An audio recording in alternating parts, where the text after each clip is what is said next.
Dr. Ott, one of the things that you've stressed is we're actually doing sexual education, ethical instruction all the time, whether it's sex education night or ethics night or not. And one of your examples is the culture that we permit or encourage in a youth group around physical touching and hugging.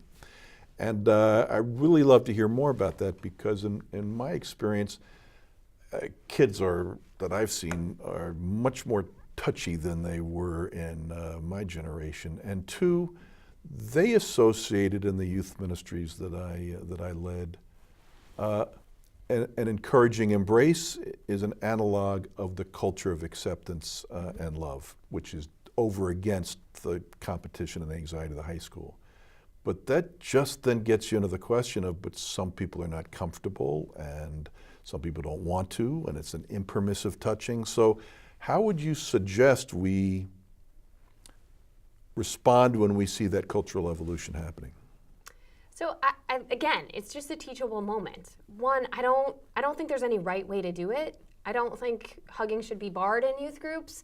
I don't think everybody should have to hug one another. I think we have to start to create a culture where people recognize and ask permission and feel comfortable in their own bodies and feel safe in those bodies.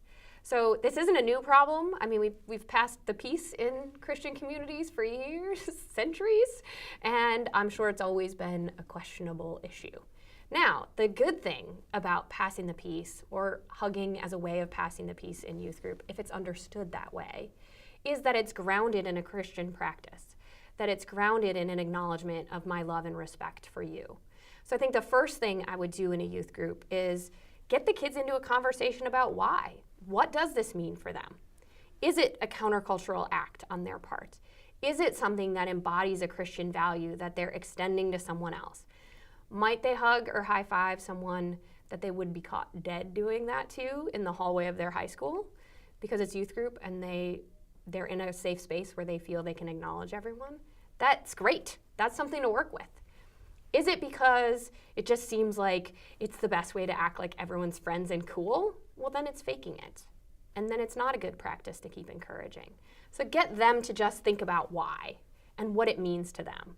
You start with that, and then you can start to create space for people to perhaps say, I don't see it that way. I don't want to engage in it.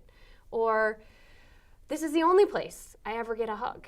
And so I actually really need that when I come.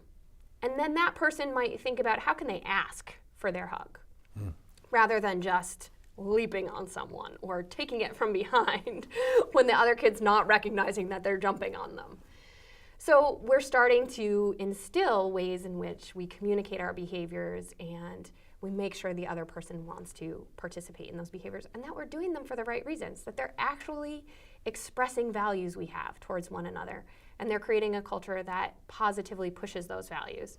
So lots of times that's sort of described as making sure there's a menu for people.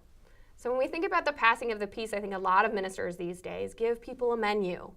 If you'd like to shake the hand or make the sign of peace or give a hug. But we don't do that with kids. We just sort of think they fall into their behaviors.